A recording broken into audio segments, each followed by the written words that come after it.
The point bearing holders are the two main columns that hold up the crankshaft.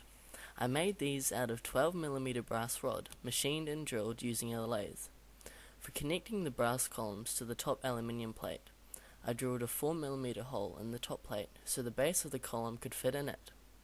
I then drilled and tapped the inside of the column to M3.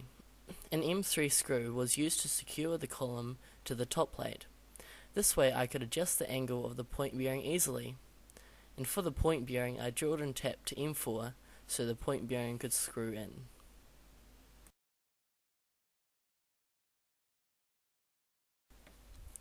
The 2-point bearings were made from brass rod, machined and tapped to M4.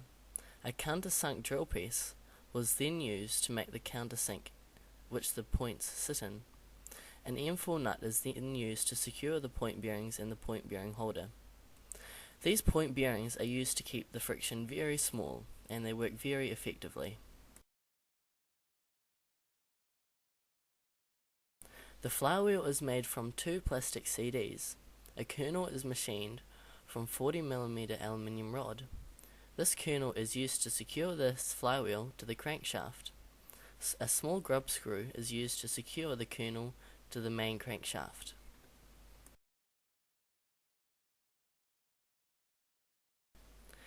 The displacer driving rod and the power piston driving rod is made from 1mm sheet brass.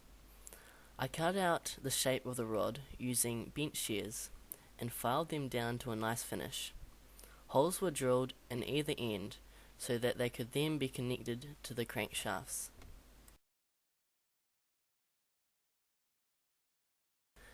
The 4 crank webs, I used the lathe to part off 2mm sections from 12mm brass rod. I then drilled 2 holes to offset the connection from the con rod so that the linear motion is converted into rotational motion. I also made the 2 driving rod axes from steel rod to go in between the crank webs.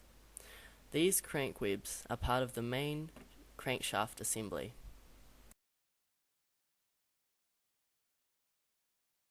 For a while I had been looking around for some solid graphite rod for various parts. I had only been able to find this online from shops overseas. Now this would be very costly.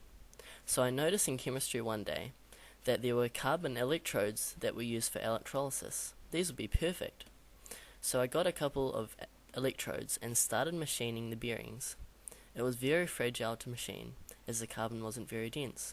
So I learnt to machine on the lathe at a very high speed. After a couple of tries, I managed to finish the small graphite bushes. This graphite is a great material as it can be used as a dry lubricant.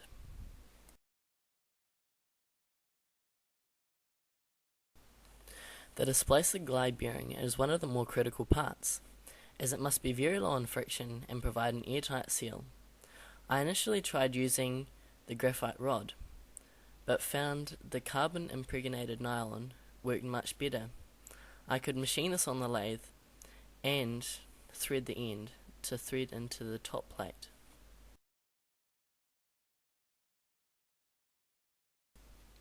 I made the displacer fork and the power piston fork from 8mm brass rod. I had to thread the ends of both forks, drill a hole and cut a groove for the driving rods to slot into.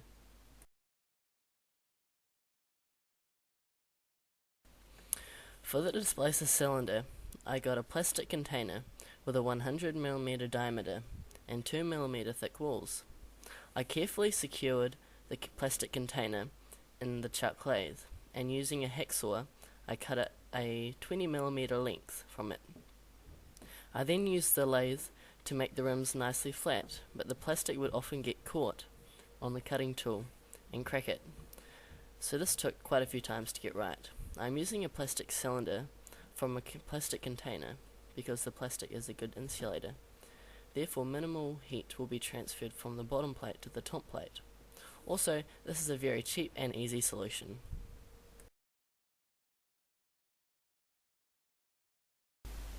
For the displacer, I used 5mm thick balsa wood. This is very light, stiff and flat, which serves the purpose well. I first glued the oversized displacer to the displacer kernel, and screwed the displacer conrod into the kernel. The conrod is then set into the chuck lathe, and the displacer is lathed down to the required dimensions. The displacer is about 2 mm smaller than the cylinder, which makes it about 96 mm in diameter.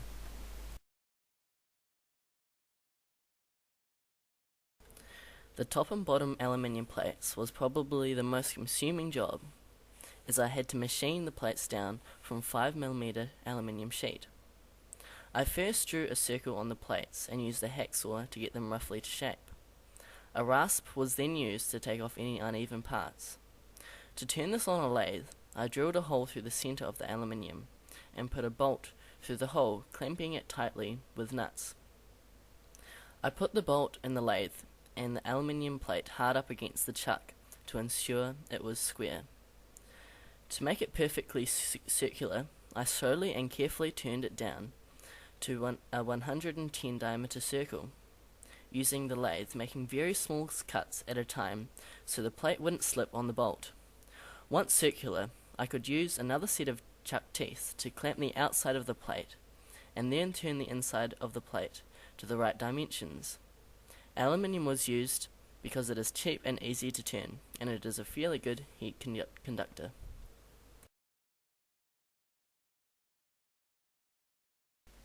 For the power piston cylinder, the plans recommended using a cylinder from a glass syringe. This is because it is see-through and is perfectly cylindrical. But since glass syringes are so scarce, it took a long time for me to buy one off Trade Me, but only then to find that the diameter was too small. So I then tried to use a glass test tube. I ground the test tube down to the right length using a bench grinder and finished the ends off with a wet and dry sandpaper. I then made a graphite piston for it, but found it wasn't airtight. After a few more glass cylinders and pistons, I finally concluded that test tubes are not perfectly cylindrical. So I resorted to a brass cylinder, turned on a lathe. I made a 10 mm bore for the piston and reamed it to a smooth finish.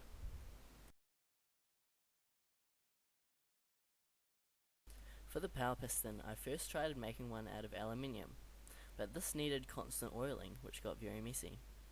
So I decided to make one out of graphite from a carbon electrode. Using the lathe, I turned it down to the right size, finishing it off with very fine sandpaper to get a very smooth finish. So graphite was recommended for the power piston, as graphite is a dry lubricant, and so therefore there would be no need for oiling.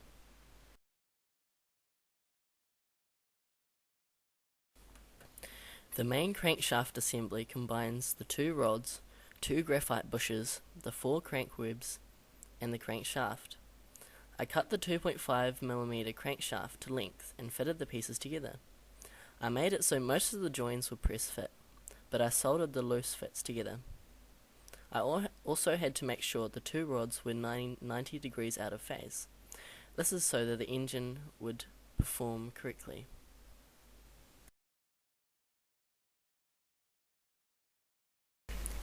The assembly of the complete engine took quite a long time, as most of the components had to be slightly modified to fit and work together. But in the end, after hours of fitting and tuning, the engine finally worked.